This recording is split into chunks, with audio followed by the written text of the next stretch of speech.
Oh, Mithril, that ties directly into something I've said so many times over the past few months.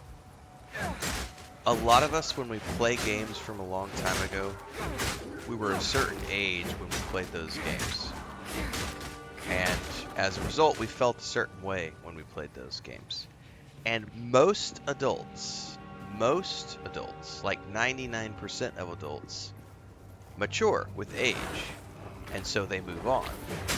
And so the way they felt about a game when they played it 15, 20, 25 years ago, those feelings no longer exist. And I say 99% of people. Now, the 1% of people who don't move on are the grifter bots of the internet, who would have you think that games have only gotten worse with time, and that only the games of 25 years ago were good. And that's because they're still stuck in those feelings they had from 25, 30 years ago. A normal person matures. A normal person can look back and say that was a really good game when I played it 25 years ago. It still holds a special place in my heart. But it's not that good of a game because the industry, technology, I love Quest for Glory 1. Probably one of my favorite games of my early teens before I ever got laid. Right? Like, that game was amazing for its time. It was one of the first games I can remember ever playing that had a class system where you could play a rogue, a mage, or a fighter. And it was the first game that I can remember which had progression that carried over from game to game. So Quest for Glory 1, you could import your character into Quest for Glory 2, which you could then import into Quest for Glory 3, which you could then import into Quest for Glory 4. And so your progression saved, right? Like, that was groundbreaking for the time. Groundbreaking. I loved Quest for Glory 1 when it came out, and I probably put hundreds of hours in that game as a teenager because there wasn't that many other games, that I could play at the time. And I was all of probably 12 years old, 13 years old when I started playing that game.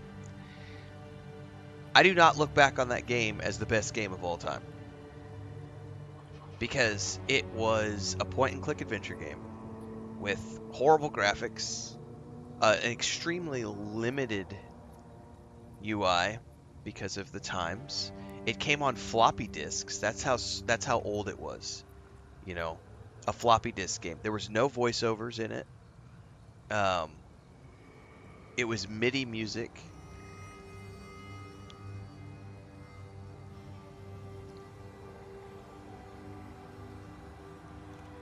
So when I go back and play, and I did play it a few years ago, it's like, God, I remember this being so awesome. It still is fun, but I don't have the same enjoyment that I got out of it, 35 years ago, whatever it was, 40 years ago. And the reason is because I've moved on. I've matured. Like, my tastes have refined.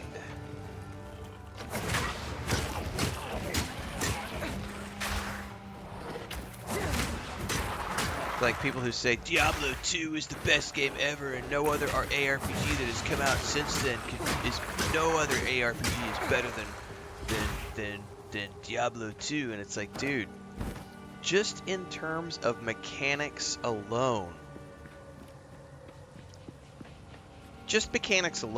every game that has come out every ARPG that has come out since Diablo 2 has been better than Diablo 2, just in terms of mechanics.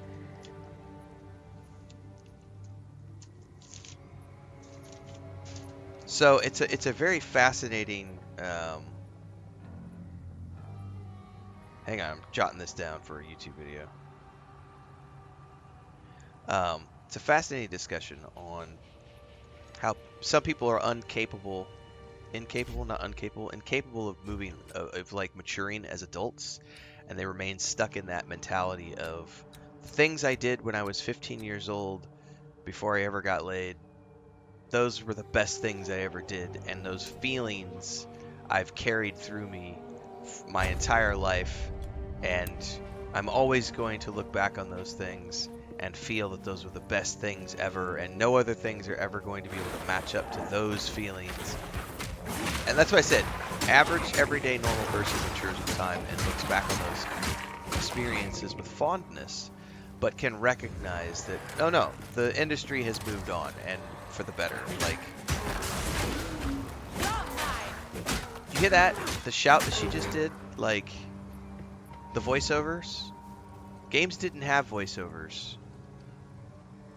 you know, all those years ago. Why? Because technology wouldn't allow us to have voiceovers. It was too much. Just the file size for the voiceover recordings was too much because we didn't have any sort of hardware that was capable of delivering the voiceovers to the user in a way that could not blow up our machines at the time.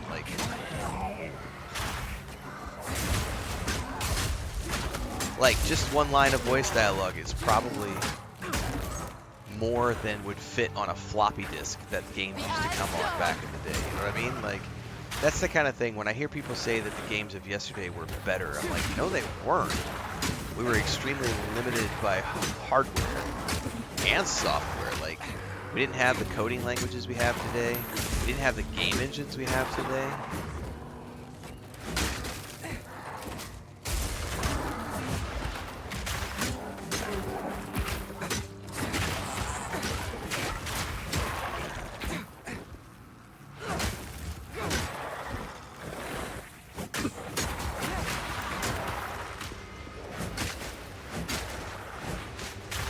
That was the whole discussion too with like when people were trying to compare Avowed back to Skyrim, and they kept saying things, or Oblivion. They were like, but Skyrim and Oblivion did this, that, or the other, and I'm like, you're looking at it with rose-tinted glasses, because what those games did with the limited technology that they had is completely different. I'm gonna die a horrible death if I don't pay attention. The wind howls.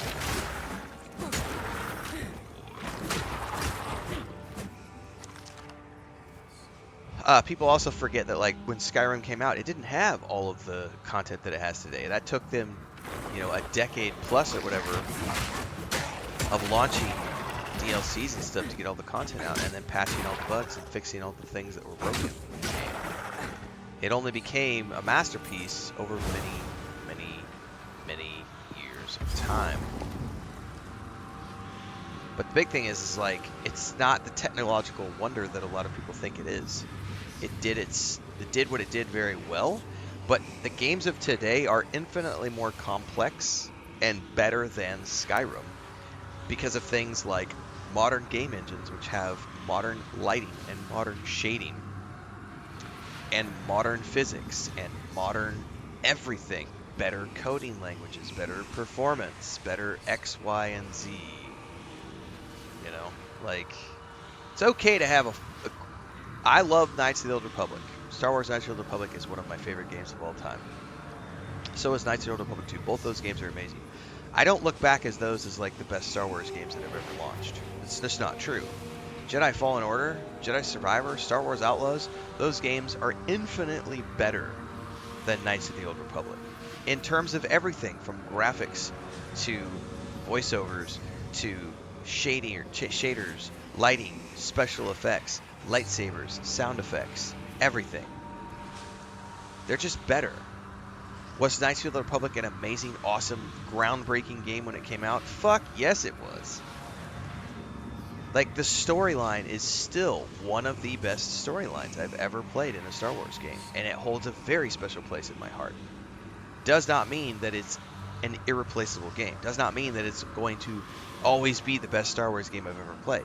No, it's one in a long list of Star Wars games that I love. So yeah, it's really cool to look back at something like that, Mithril, and say, you know what? I had fond memories of Diablo. I tried to go back and play it now, 30 years later, and was just like, ugh. It's just not. It's like, I tried to play Pool of Radiance. This has been a couple years ago now. I think I got Pools of Radiance on GOG maybe. And I was like, I remembered Pools of Radiance being this really awesome, you know, Dungeons and Dragons game that captured my imagination when I was a teenager, but I haven't played it since then. And I went back and I tried to play Pools of Radiance, and I literally had to stop after like 15 minutes. I was like, this is so fucking outdated. Like, I can't believe how far we've come as an industry, and this is just a great reminder of how awesome technology is and how awesome gaming is. And you know, looking back at like the graphics for Tomb Raider 1 when it came out and how we thought it was the best thing ever. Playing Indiana Jones and the Fate of Atlantis, phenomenal game. Then playing Indiana Jones and the Great Circle and being like, oh yeah, this is Indiana Jones. Indiana Jones and the Fate of Atlantis, great game.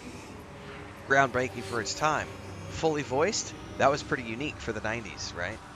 But graphically, mechanically, physically, like it's just not as good of a game as Indiana Jones and the Great Circle. And anybody who claims that Fate of Atlantis is better than Indiana Jones and the Great Circle is one of those 1% of people who haven't matured as adults and who are remaining stuck in that mentality.